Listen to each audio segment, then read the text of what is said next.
Du coup, il faut décider de faire face à ses peurs un peu plus tôt. Ce que j'invite les personnes à faire, c'est de faire juste un petit pas et voir ce qui se passe. L'intention que l'on met derrière ce qu'on fait, c'est ça qui fait réagir les gens. C'est pas la perfection des vidéos, c'est le fait qu'on persiste, qu'on est prêt vraiment à nous engager dedans, etc. Quelles sont les étapes indispensables à faire, tu vois, pour que justement, tu vois, avec le temps, tu puisses avoir une croissance avec une audience fidèle? Alors, le premier conseil à donner, c'est... Yes, salut et bienvenue à toi sur BizCare, le podcast business qui prend d'abord soin de toi avant de prendre soin de ton business. Toutes les semaines, j'invite des entrepreneurs ultra inspirants dans leur parcours qui vont nous parler d'investissement, de mindset, de business, de chiffre d'affaires, de développement personnel, de développement spirituel ou encore professionnel dans un seul et même but, te donner les 20% de pépites qui vont te permettre de mettre en place 80% pour te permettre d'être un meilleur humain. Sans plus tarder, je te dis rendez-vous à ton épisode et je te dis à plus tard. Allez, salut! Hello! Salut! Salam! Shalom à tous! Bienvenue sur BizCare, le podcast qui s'occupe d'abord de toi avant de s'occuper de ton business. Et aujourd'hui, je reçois une star internationale. Une star qui, vous l'avez sûrement déjà entendu sur YouTube, au moment où vous commencez à réfléchir à votre projet entrepreneurial, au moment où vous ne savez pas trop où partir, au moment où on vous dit on a beaucoup de livres à lire, mais par contre je ne sais pas par quoi commencer. Ce monsieur vous fait des résumés hyper courts, clairs, ciblés sur YouTube. Aujourd'hui, je reçois la star, Mathéo de la chaîne Mind Parachute. Salut Mathéo. Hello, salut BizCare et salut tout le monde. C'est un vrai plaisir d'être avec toi aujourd'hui BizCare, avec les personnes qui te suivent. Merci beaucoup pour l'invitation. Merci à toi d'avoir accepté l'invitation. En fait, comme je disais à Mathéo en off, au moment où je tourne cette vidéo, ça fait 5 ans que je suis à mon compte maintenant. Bon, je suis consultant depuis 10 ans, mais c'est vraiment 5 ans que je suis à mon compte. En fait, au début, j'étais là et tout, en me disant, faut que je lise des bouquins, je sais pas trop quoi lire. Je vais sur YouTube, je tape résumé Père riche, Père pauvre, et je tombe sur Mathéo, qui m'explique le tout. Après, j'ai dévoré toutes ces vidéos. Donc à l'époque, j'étais un fanboy, et aujourd'hui, c'est mon invité. Comme quoi, rien n'est impossible. Le monde est petit, effectivement. Le monde est minuscule même. Du coup, Mathéo, je te propose de te présenter, nous dire un peu ce que tu fais, voilà, nous raconter un peu ton parcours. Et surtout, nous dire qu'est-ce qui te motive en fait au quotidien à faire ce que tu fais. Et voilà, on veut connaître l'humain derrière Mind Parachute. À toi. Avec grand plaisir. Écoute, moi j'ai commencé à m'intéresser au développement personnel il y a, je pense, une dizaine d'années. Avant ça, j'avais fait, tu vois, tout ce que la société, mes parents, ma famille s'attendaient de moi. J'étais quelqu'un qui réussissait bien à l'école, donc il fallait faire des études, arriver à son diplôme, double diplôme d'ingénieur parce que c'était pas assez. Voilà, il y avait vraiment cette volonté de suivre les parcours que, d'une certaine manière, la société s'attendait de moi. Et après les études, un travail dans une grosse boîte, une belle carrière, management, voilà. La voie que j'avais toujours entendue être la bonne voie pour réussir sa vie et pour être heureux, être content. Et en fait, au moment où j'ai commencé à travailler, je dirais presque tout de suite, dès les premières années, j'ai tout de suite senti que dans l'environnement où je me trouvais, j'arrivais pas à m'exprimer vraiment comme moi je voulais. Il y avait une partie de mes capacités, de mes talents qui restaient un peu sous-utilisés, que d'une certaine manière, pour bien s'intégrer dans les domaines où j'étais, finalement, il y avait certains codes, certaines manières de faire que je trouvais pas forcément me convenir, ou pas complètement. Et qu'à un moment donné, je n'arrivais plus à sentir que je m'occupais de moi, que je continue à grandir avec ma vie professionnelle. Et c'est là où je me suis tourné vers la littérature autour du développement personnel. Et c'est là où j'ai découvert effectivement tous les grands bouquins, Père riche, Père pauvre, et des auteurs que moi je considère être super excellents, on en parlera plus tard. Et là, pour le coup, on est dans quelle année à peu près? Je crois que c'était autour de 2010, par là. Ok. 2010-2011. Et en fait, je voyais bien que toute cette manière de penser là, que moi je trouvais très riche, qui m'aidait beaucoup dans ma vie professionnelle et dans ma vie personnelle et professionnelle. En fait, je disais, j'ai étudié pendant 20 ans, personne ne m'a jamais parlé de ça, et je trouve que c'est dommage. Et du coup, j'ai commencé à me dire, c'est intéressant tout ça, est-ce que ça pourrait pas être intéressant aussi pour d'autres personnes, pour les découvrir? Bon, aujourd'hui, quand on parle de développement personnel, c'est quelque chose qui est assez à la mode, où les gens sont un intérêt, je dirais, assez fort. Il y a plus d'une dizaine d'années, c'était pas comme ça. C'était considéré plutôt comme quelque chose de bizarre, comme quelque chose de un peu particulier, un peu sectaire peut-être. Et du coup, j'avais l'impression que les gens ne s'y approchaient pas, un peu parce qu'ils en avaient une mauvaise image, ou en tout cas une image pas vraie. Et du coup, je me suis dit, mais comment est-ce que je pourrais partager ça avec d'autres personnes, de manière à faciliter le fait de rentrer dans ce monde. Et c'est là qu'ils sont nées les vidéos Mind Parachute. Donc pour les personnes qui ne connaissent pas, en fait, je lis un bouquin et toutes les semaines, je publie la synthèse de ces livres sous forme de synthèse animée. Donc en fait, on entend ma voix. C'est peut-être pour ça que les gens peut-être reconnaissent ma voix, mais mon visage ne se voit pas beaucoup, voire pas du tout presque. Et l'idée, c'est justement de partager ce que j'ai retenu de ces bouquins, de manière très concrète, etc. En fait, je me suis aperçu qu'il y avait une belle adhésion au format et au contenu. Et en fait, donc j'ai commencé ma chaîne en 2016.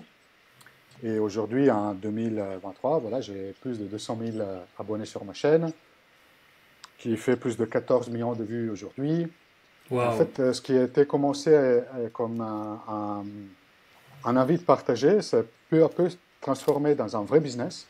Et en fait, l'année dernière, j'ai décidé d'arrêter complètement mon travail en entreprise pour me dédier à temps plein à finalement l'aventure entrepreneuriale de Mind Parachute. Donc en fait, cette envie de partager s'est transformée aujourd'hui dans ma profession, finalement. Waouh! Bah écoute, merci pour ces présentations larges. Et en fait, tu as dit un truc, ça m'a fait sourire. Tu as dit, on est habitué à entendre ma voix plutôt qu'à voir ma tête. Et effectivement, en fait, depuis que tu parles tout à l'heure, je me dis, mais cette voix, mais j'ai tellement entendu à un moment. Je me dis, cette voix, je la connais par cœur. Donc en fait, mettre la tête sur la voix, tu vois, moi, ça m'a fait bizarre, tu vois, au moment de t'écouter. Bah oui, exactement. Et ça m'a permis, moi, de trouver ma voix aussi, tu vois. Parce que, bon, j'anticipe peut-être certaines de tes questions, mais ça m'a fait penser à ça. C'est que, surtout au début, je me faisais beaucoup de craintes sur comment est-ce que dans mon milieu professionnel, on pouvait juger cette activité que je faisais sur YouTube. Et donc, le fait d'être dans un format où on n'entendait que ma voix, plutôt que de voir mon visage, ça me rassurait d'une certaine manière de rester un peu plus dans l'anonymat, un peu plus derrière les rideaux. Ce qui était excellent pour commencer. Et ça permet de voir finalement, il n'y a rien le monde n'arrête pas de tourner parce qu'on essaie des trucs. Et voilà. Et du coup, aujourd'hui, par exemple, je me pose beaucoup la question de comment est-ce que je pourrais rentrer encore plus en contact avec le reste de ma communauté. Le fait qu'ils n'aient pas eu trop l'habitude de voir mon visage, aujourd'hui, quelque chose qui était un avantage au départ, ça devient un peu quelque chose que je dois rattraper. En fait, je suis en plein de réflexion de quelle évolution de format je pourrais tester pour être plus en échange direct, un peu comme j'ai fait avec toi aujourd'hui, avec les personnes qui le suivent. Mais c'est hyper intéressant en fait, ce que tu dis, parce qu'en fait, quand tu racontes un peu ton histoire, je note plusieurs choses, plusieurs étapes. Je note il faut que je réussisse ma vie, tu vois. Donc en fait, tu as pu déceler à un moment le fait que, en fait, réussir ma vie, c'est un point de vue de la société, tu vois. Alors que, en fait, il y a réussir ma vie et réussir sa vie, tu vois. Et en fait, réussir sa vie, pour moi, c'est quelque chose de purement subjectif qui nous appartient, tu vois. Alors que réussir ta vie, réussir sa vie, tu vois, en fait, c'est plus en fait un standard que la société te donne, auquel tu crois et auquel j'ai cru aussi, tu vois. Enfin, moi, j'ai bossé un petit peu moins longtemps que toi, j'ai bossé pendant 5 ans, en CDI. Mais en fait, à un moment, je me suis dit, mais fuck that shit, quoi. Mais qu'est-ce que c'est que ça? C'est pas ça, en fait, mon truc, tu vois. En fait, effectivement, je vois en fait que t'as quand même eu ce raisonnement où tu t'es dit, mais en fait, réussir sa vie, c'est quoi, en fait, tu vois. Et c'est là où t'as commencé petit à petit. En fait, quand t'as commencé, ce qui était aussi intéressant dans ce que tu dis, c'est que t'avais beaucoup de craintes. Donc en fait, t'avais aussi une certaine peur d'un jugement. Ok, d'accord, mais moi je sens un truc, mais c'est pas ce que la société standard me demande. Du coup, comment je fais et tout, tu vois. Et en fait, dans ça, en fait, là où je veux t'amener, c'est que dans ton discours, qui est hyper intéressant, je trouve, c'est que t'as senti cet appel, t'as répondu à cet appel, mais tu t'es quand même caché avec une certaine peur derrière, tu vois. Et donc, du coup, tu vois, voilà, aujourd'hui, on voit les résultats. T'as lancé en 2016, on est en 2023, donc ça fait 7 ans, 200 000 abonnés, 14 millions de vues. Mais t'as quand même commencé en ayant peur, tu vois. Est-ce que justement tu peux nous parler justement un petit peu plus de cette peur et comment tu as pu avancer aussi malgré cette peur? Bien sûr. En fait, je dirais, dans cette idée de s'apercevoir à un moment donné que la voie qu'on a suivie pendant longtemps ne nous correspond plus, ou pas complètement, en échange avec des gens, que ce soit mon expérience, mon entourage proche, et voilà, petit à petit aussi mes clients, les gens avec qui je travaille, et plus, j'irai plus en profondeur, je vois deux types de réactions. Une première réaction, c'est des gens qui, à un moment donné, s'aperçoivent qu'ils souffrent tellement dans leur situation qu'ils n'ont aucun autre choix que faire un changement le plus vite possible. Parce que vraiment, ils n'arrivent plus à supporter ça. C'était le cas de mon épouse, par exemple. Et je dirais, d'une manière, c'est difficile parce que ces gens-là, quand ils s'aperçoivent vraiment qu'ils ne sont pas bien, ils sont vraiment pas bien. Et à un moment, donc voilà, c'est regrettable pour eux, mais en même temps, cette souffrance très forte, ça les oblige à agir. Et après, il y a d'autres types de personnes qui étaient plutôt mon cas, où moi, je ne peux pas dire que j'étais malheureux dans ma vie en entreprise. J'étais bien, j'aimais bien ce que je faisais, j'aimais bien mon environnement, juste que je sentais que ça me rétrécissait un peu ma vie. Donc, je n'étais pas complètement à l'aise, tout en n'étant pas très mal non plus. Ok, tu n'étais pas épanoui en fait. Cette situation-là, un peu plus délicate, parce que comme on n'est pas obligé de changer, il y a encore un risque plus fort qu'on y reste. Et qu'on s'atrophie petit à petit. Donc, d'une certaine manière, quand tu es vraiment dans une souffrance énorme, devoir faire face à tes peurs, parce que les peurs sont là aussi pour la première. Mais du coup, tu te sens obligé à le faire malgré tout. Et pour les autres, ou alors pour les personnes qui ne veulent pas arriver jusqu'à ces moments-là où vraiment ils n'en peuvent plus pour changer, du coup, il faut décider de faire face à ces peurs un peu plus tôt. Et la manière dont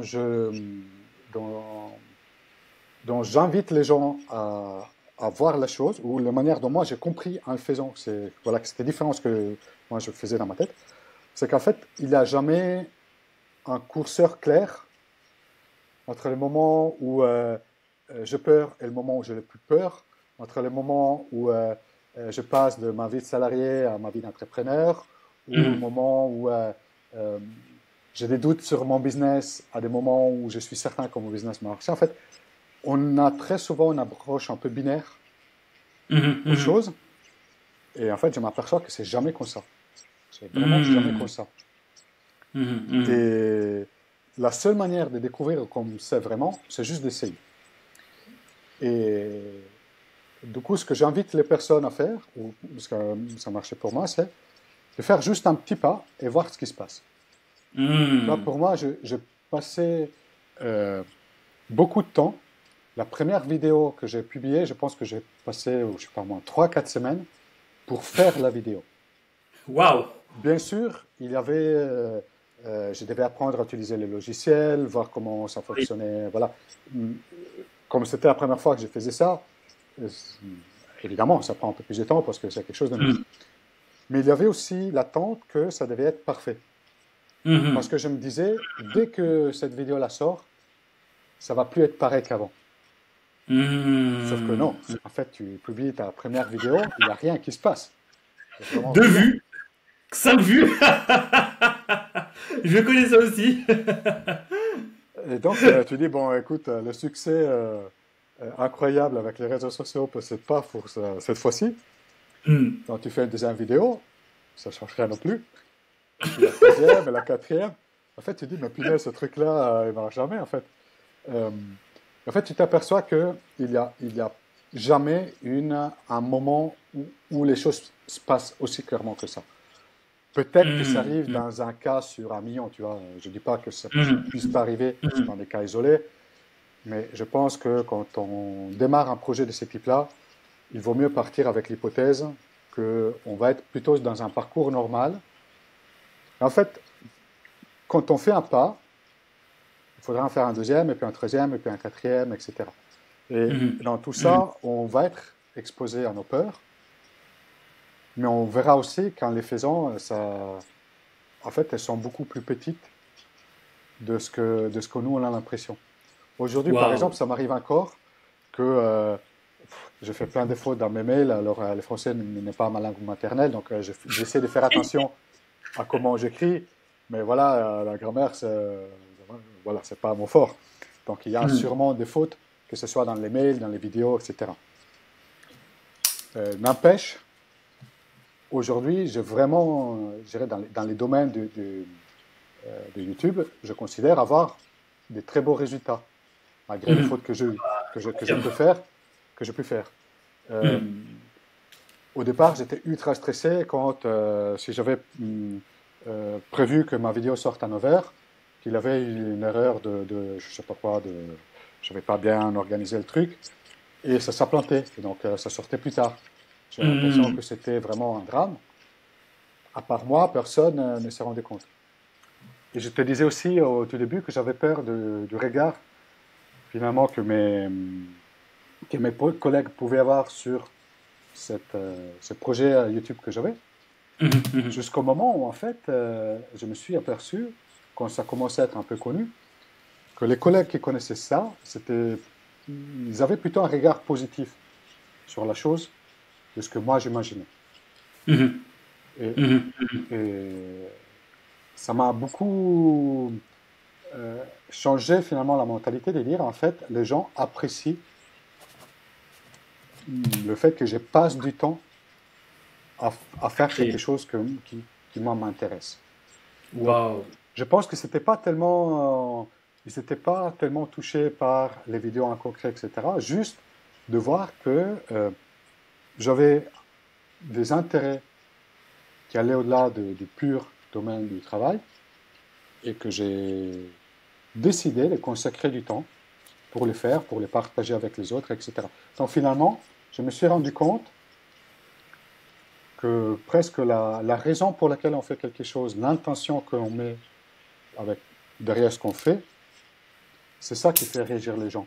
C'est pas la perfection des vidéos, c'est pas... Non, c'est pourquoi on le fait, le fait qu'on persiste, qu'on est prêt vraiment à nous engager dedans, etc.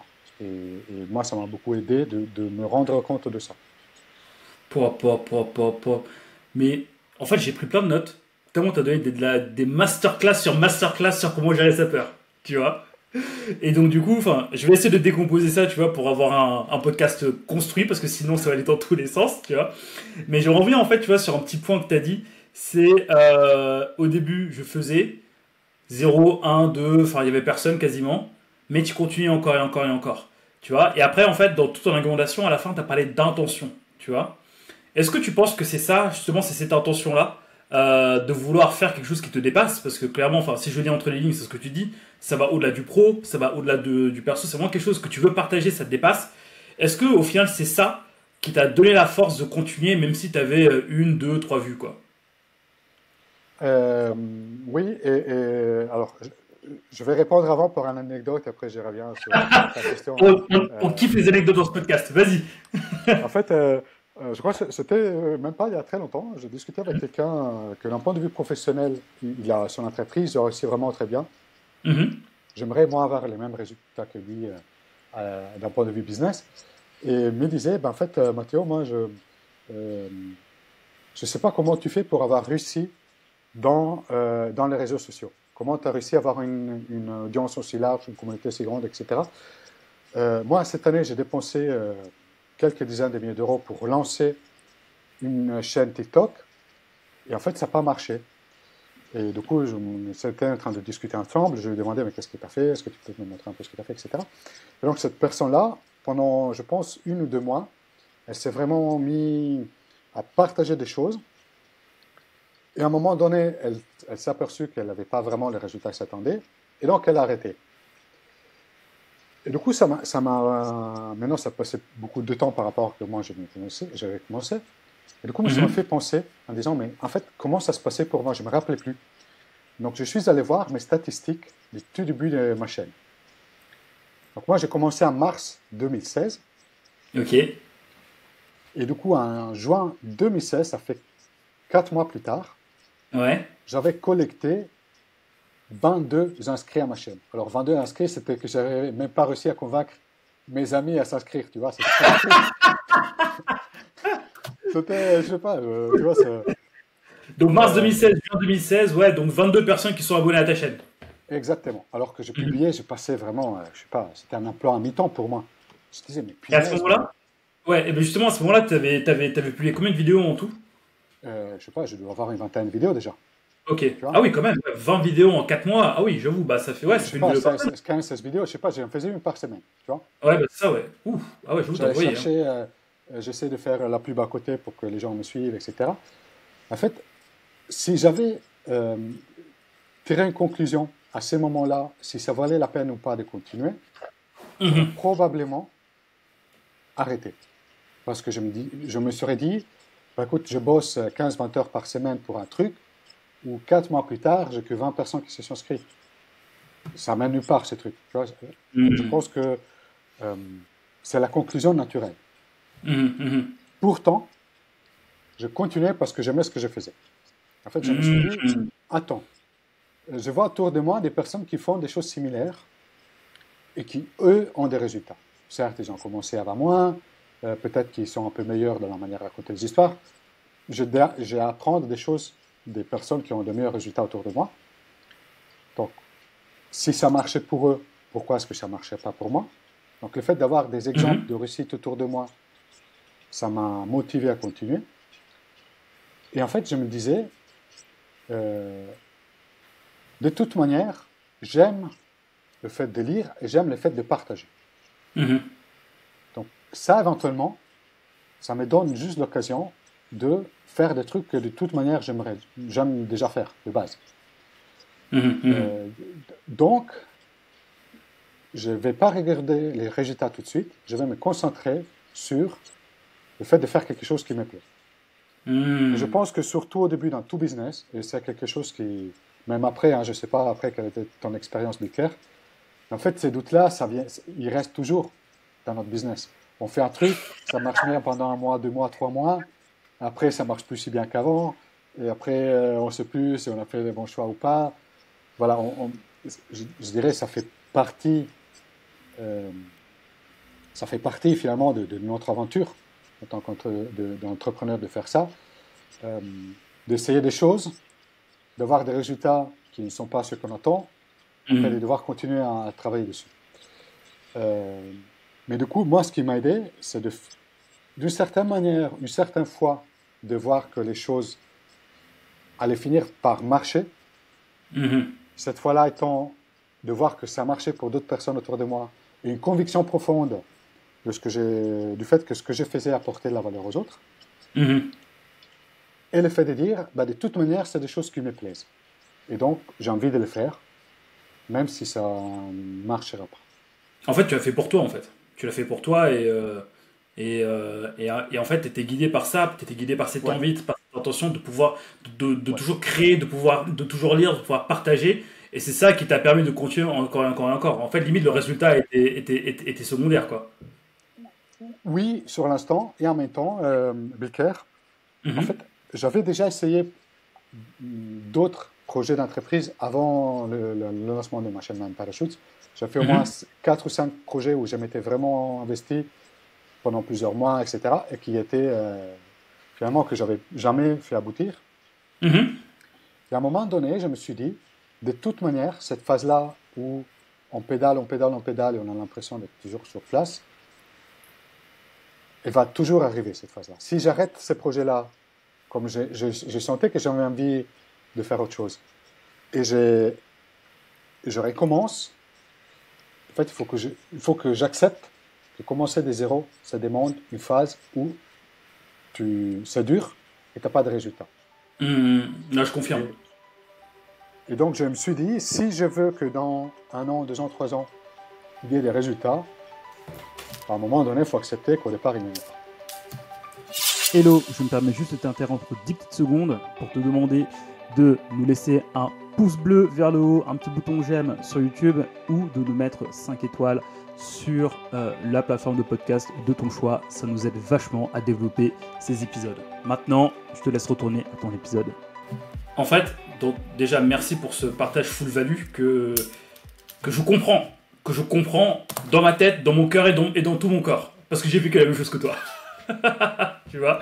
Et en fait, moi, je pense même que pour réellement comprendre ce que tu dis, il faut peut-être lancer quelques projets, voir que ça fonctionne pas, ou avoir un projet qui fonctionne, mais par contre, t'as galéré avant, tu vois. Et en fait, je comprends absolument, mais en fait, si je devais résumer tout ce que tu dis en seulement 2 mots, en fait, ces 2 mots, c'est même 2 valeurs en fait que qui me viennent en tête. C'est 1, intention, 2, vision. Ou 1, vision, 2, intention. Parce qu'en fait, là, tu as dit, tout dépend de comment tu le vois dans 1 an, 2 ans, 3 ans. Et tout dépend de si j'ai envie de le faire ou pas.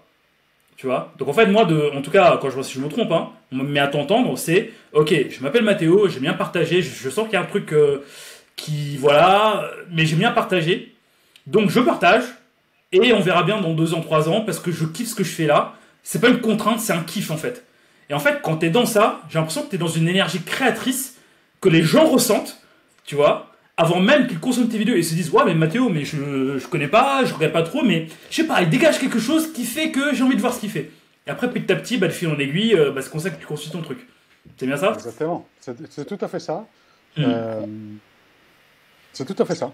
C'est tout à fait ça. Et on voit bien après que, bien sûr, on apprend au fur et à mesure qu'on fait des choses. Bah, bien sûr. Que l'on change aussi. Aujourd'hui, j'ai envie de faire des choses qui sont différentes de quand j'ai commencé, par exemple. Donc, c'est bien de se dire, à ce moment, j'ai envie de faire quelque chose. J'ai l'impression que ça porte de la valeur aux autres. Je pense que cet aspect-là de vouloir porter la valeur aux autres, c'est aussi important dans le business. Si ces 2 choses-là, elles sont présentes, alors je peux continuer, même si je ne vois pas des résultats tout de suite. Waouh. Mais donc du coup, en fait, si je prends, tu vois, le cas d'une personne qui vient de démissionner, qui vient de tout quitter pour lancer un projet, ou bien une personne qui vient justement de se lancer et qui est dans cette période dure, dans cette période difficile où tu fais beaucoup, tu déploies énormément d'énergie, voire de l'argent, tu vois, pour faire lancer ton truc alors que tu vas pas, alors que tu vois qu'il n'y a pas de résultat. Est-ce que justement la clé, en tout cas si je me base sur ta réussite, est-ce que justement en fait la clé c'est pas de se dire que ce projet je le lance pas pour faire du business maintenant, pas pour faire de l'argent maintenant, mais pour d'abord kiffer moi-même, et en fait en kiffant petit à petit je vais générer ce que j'ai à générer. Absolument. Et d'ailleurs c'est un des projets que je fais en ce moment, c'est d'accompagner un peu des gens à avoir un peu le même parcours que moi. Et en tout cas, ce que moi je préconise, c'est pour les personnes qui le peuvent, c'est de ne pas quitter leur boulot pour lancer un projet. C'est reste avec l'emploi que tu as aujourd'hui. Parce que créer un business, ça prend du temps. Oui. Tu as besoin d'apprendre beaucoup de choses, pas forcément des notions théoriques. C'est presque plus des expériences de vie, des compétences, une nouvelle manière de penser qui est différente de quand on travaille en tant que salarié. Je ne sais pas que l'une est meilleure que l'autre. Chacun, je pense que voilà, il se trouve bien sur leur savoir. Mais en tout cas, c'est différent. Donc, il faut apprendre ça. Et garder un emploi à côté nous permet justement de ne pas avoir tout de suite besoin des résultats. Exactement. Ce qui permet de faire les choses avec un peu plus d'aisance, de ne pas être trop pressé par le temps, et d'une certaine manière aussi de prendre un peu plus de liberté. Moi, par exemple, je n'avais aucune idée, mais pendant des années, et c'est pas bien non plus, mais en tout cas, je n'ai eu aucune idée pendant des années de quel était le business model de mon projet. En fait, je faisais des vidéos parce que j'aimais faire des vidéos. Je voyais que ça plaisait sur les réseaux sociaux, le nombre d'abonnés augmentait. Donc, je faisais des vidéos, super. Mais jamais je me suis dit, bon, comment est-ce que je monétise tout ça? Comment est-ce que je monétise le fait de faire ça? Je me disais, bah, écoute, je suis pas, moi, j'ai déjà mon boulot, j'ai déjà pris du temps pour faire des vidéos, là, c'est bon, j'y penserai après.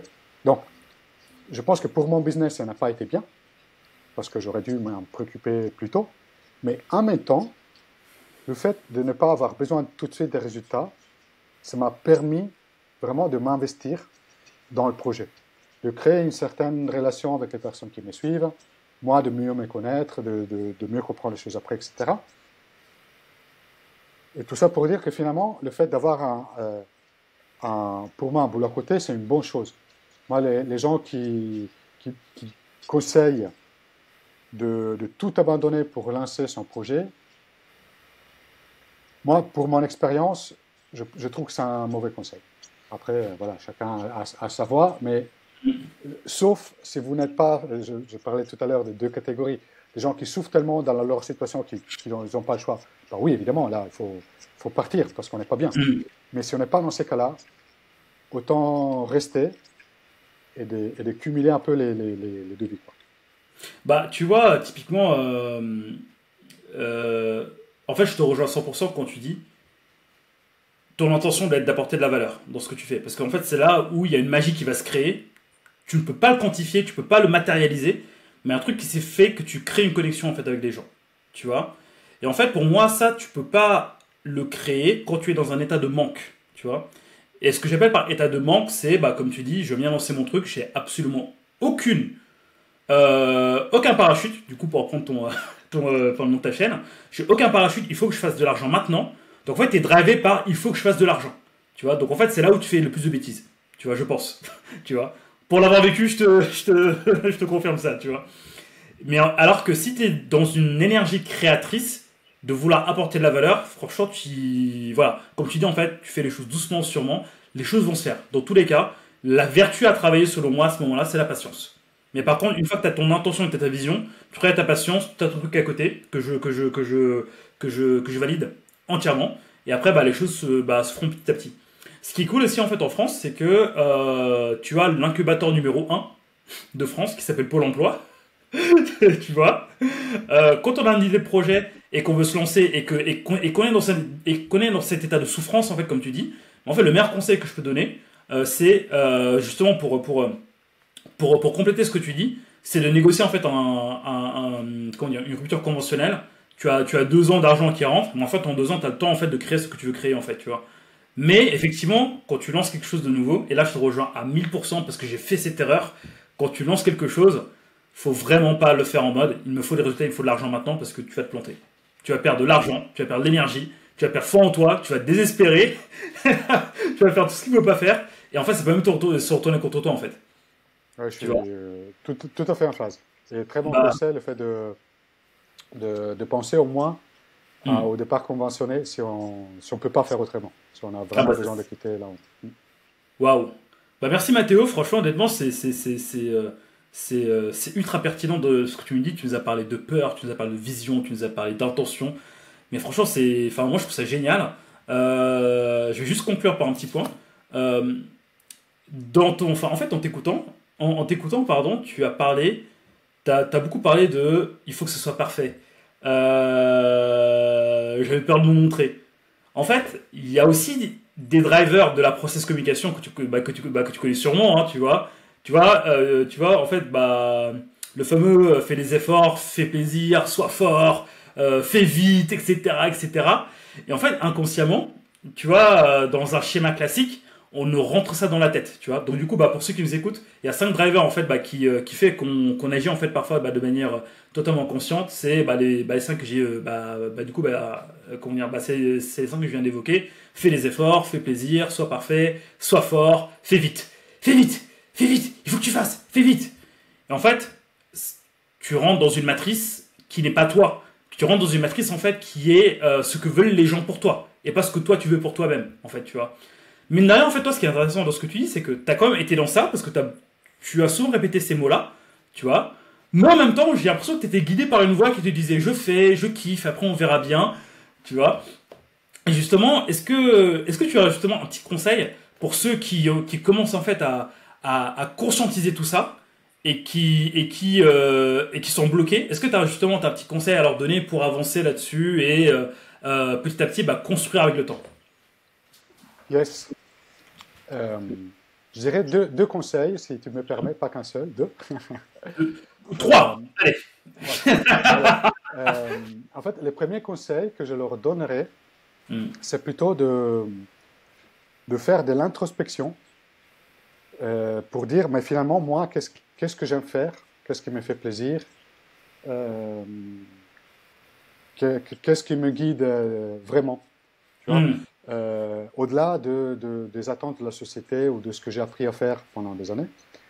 Et pour moi, la meilleure manière pour identifier ces moments-là, c'est en pensant, par exemple, sur les derniers mois, quels ont été les moments les plus heureux, où j'étais vraiment le plus vivant, etc.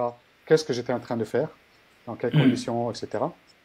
Ou alors même aller se penser vraiment à toute sa vie, quelles ont été les périodes les plus heureuses de votre vie, pour essayer d'identifier qu'est-ce que vous faisiez à ce moment-là, quels sont finalement les ingrédients qui se retrouvent, si vous avez 2 ou 3 moments qui vous viennent à l'esprit, quels étaient les ingrédients communs. Et là, ça vous donne finalement des idées, des pistes sur qu'est-ce que vous aimez vous-même. La deuxième chose, c'est le fait de penser finalement quelle est la contribution que vous voulez donner aux autres. Donc, c'est toujours bien de vouloir faire des choses qui ont du sens pour soi, mais quand on est dans un business, donc dans les business, il y a bien sûr un moment donné où il y a un échange d'argent contre un produit et un service. C'est que les autres personnes autour de nous, ils souhaitent rémunérer les produits et services qu'on leur offre, parce que à travers ça, on est en train de répondre à leurs besoins. Donc, pour moi, la valeur qu'on donne aux autres, qu'est-ce qu'on a envie de donner aux autres, etc., pour moi, c'est un autre élément important. Et ça peut être juste explorer. Ça peut être des petites choses. Tu vois, genre, est-ce que je peux conseiller quelqu'un? Est-ce que je peux, je sais pas, faire un sourire à quelqu'un dans ma journée? Mais en tout cas, commencer par des petites choses. Comment est-ce que je peux donner la valeur aux autres? Le fait de se poser cette question-là. Et le troisième conseil, c'est d'éviter d'essayer de réfléchir à tout ça tout seul dans son coin. En fait, très souvent, les gens pensent, c'était mon cas pendant longtemps, avant que je découvre autrement, que ce qui importe dans ton business, c'est l'idée que tu as de ton business. C'est il faut que je trouve l'idée. Et du coup, il ne faut surtout pas que les autres le sachent ou que j'en parle pas beaucoup autour de moi. Du coup, je me ferme dans une pièce en essayant de me dire okay, qu'est-ce que je pourrais bien faire, comment je pourrais monétiser mon idée, etc. Je ne dis pas que les moments, d'ailleurs c'est pour ça que j'ai commencé, je ne dis pas que les moments d'introspection sont importants, mais à un moment donné, ce qui nous aide vraiment à avancer, c'est le fait de discuter avec les autres. De s'ouvrir, d'aller à la rencontre des autres. Ça fait un peu peur aussi, surtout au début, en disant qu'est-ce que les autres vont me dire. Ils vont penser que je suis un fou à vouloir faire ça, ou je ne sais pas quoi. Mais il convient d'aller discuter avec les autres, parce que d'un côté, il nous permet de prendre un point de vue qui souvent nous ouvre des perspectives que nous-mêmes, on n'arrive pas à voir. Et il nous guide aussi vers les bons chemins. Donc, voilà, s'il y a les 3 conseils, c'est faites de l'introspection sur ce que vous aimez faire. Essayez de réfléchir à quelle valeur vous souhaitez apporter aux autres. Et n'essayez pas de faire ça tout seul. Ouvrez-vous à d'autres personnes. Exactement. Discutez avec les gens. Juste trouver l'occasion de discuter avec les gens. Bah, franchement, tu vois, pour aller dans ton sens, et là, pour le coup, je parle dans mon livre Être consultant, un chemin vers la liberté, tu vois, il fallait que je la place, hein, tu vois, donc voilà, il est là. En fait, moi, le moment où j'ai décollé dans mon business, mais vraiment le moment où j'ai explosé pour être prospère dans ce que je fais, c'est ton 3e conseil, en fait. C'est le moment où j'ai rejoint, en fait, un groupe d'entrepreneurs qui pensent comme moi, parce qu'en fait, mine de rien, toi et moi, et ceux qui nous écoutent, on fait partie des 2% sur Terre.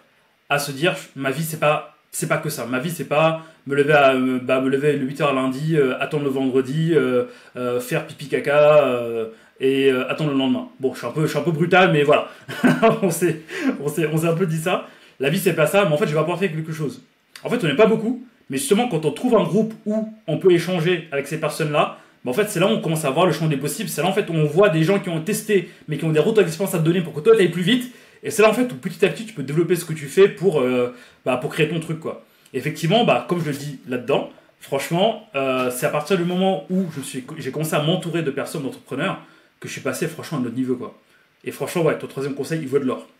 Je le confirme et je l'ai testé. Mathéo, merci beaucoup. Dernière question, puis après, je te libère, promis. De 0 à 200 000 sur YouTube. Là, on a beaucoup parlé du Mathéo, tu vois, de ce qu'il a fait.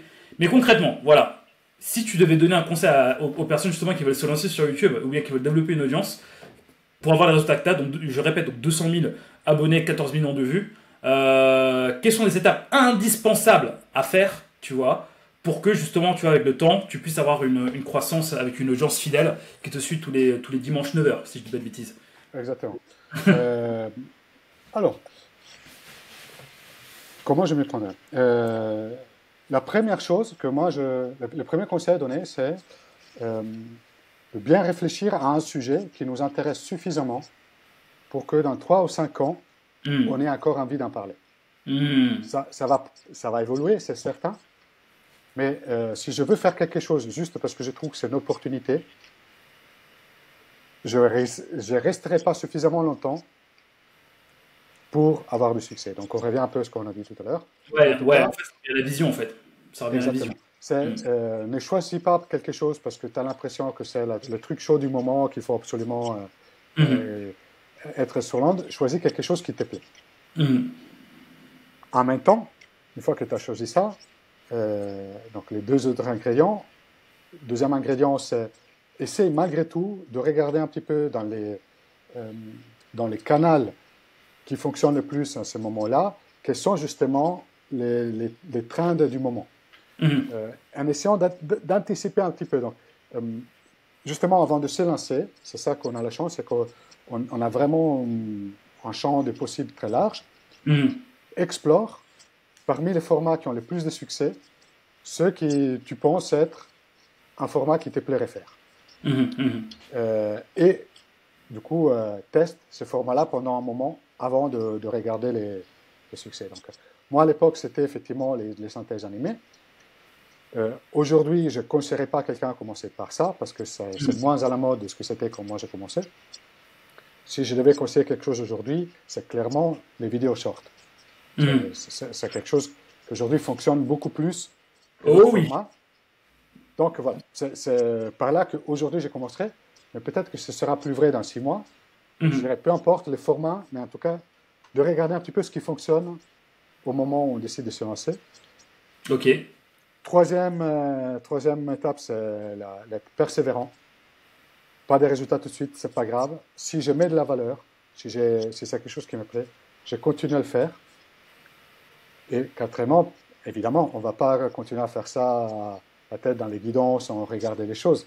C'est malgré tout de regarder quels sont les signes qui font que ça pourra marcher demain. Donc, par exemple, le fait de dire, est-ce qu'il y a des gens qui font quelque chose de similaire à ce que je veux faire, qui ont réussi? S'il y a des cas comme ça veut dire que c'est possible. Est-ce que petit à petit, malgré tout, il y a des gens qui laissent des commentaires, quelques interactions en plus que par avant? Bon, très bien. Est-ce que tu as d'avoir quelques signes et ces signes-là, de les prendre pour se remettre en question, pour dire du coup, comment est-ce que je fais avancer tout ça? Donc voilà, choisis quelque chose qui te plaît encore dans 3 à 5 ans. Regarde en termes de format, qu'est-ce qui marche au moment où tu le lances et que tu plais et qui te plaît aussi, parce que le fait que ça doit te plaire, pour moi, c'est obligé à chaque étape. Troisième, regarde pas persistance, regarde pas les résultats tout de suite. Et quatrième, une fois que tu es dedans, donne-toi au moins, je sais pas, 5-6 mois avant de commencer à faire une première analyse. Et au bout de 5-6 mois, ok, qu'est-ce que j'ai fait, comment je peux revoir tout ça. Ok, waouh. Et je confirme, encore une fois, je confirme tout ce que tu dis. En fait, j'ai appliqué déjà ça, mais moi, en fait, je n'ai pas encore la légitimité que tu as, tu vois. Mais en fait, tu vois, typiquement, Biscard, au moment où on tourne, j'ai lancé il y a 2 mois. En 2 mois, j'ai fait 30 000 vues. J'ai fait, waouh, c'est dingue, tu vois. En 2 mois, j'ai fait 30 000 vues, mais après, je me dis, mais en fait, quand je fais des podcasts, tu vois, je parle pas du tout de mon corps de métier qui est le SEO. Je parle en fait des choses qui me font kiffer, l'entrepreneuriat, tu vois, échanger avec des gens et tout et tout. Et ouais, en fait, ça se ressent en fait. Mais du coup, honnêtement, je pense pas avoir autant de succès, tu vois, en seulement 2 mois, tu vois. Donc effectivement, alors moi, je suis pas un exemple. Moi, je suis vraiment pas un exemple. Persévérance, comme dirait Mathéo, et puis après, allez-y, et ça devrait le faire petit à petit, doucement mais sûrement. Exactement. Waouh, Mathéo, merci, franchement, pour ton partage, c'est hyper instructif, hyper inspirant. Où est-ce qu'on peut te retrouver? Mind Parachute, de toute façon, ce sera en description. Et enfin, qu'est-ce qu'on peut te souhaiter De continuer à partager et à faire découvrir aux gens le plaisir, effectivement, de continuer à grandir, se développer d'un point de vue personnel et professionnel. Et je te souhaite tout ça x 10 000. Go, go, go. Mathéo, merci encore. Et je te dis à très bientôt. À très vite. Salut. Et merci à tout le monde de votre attention. Bye bye. Salut Mathéo, ciao.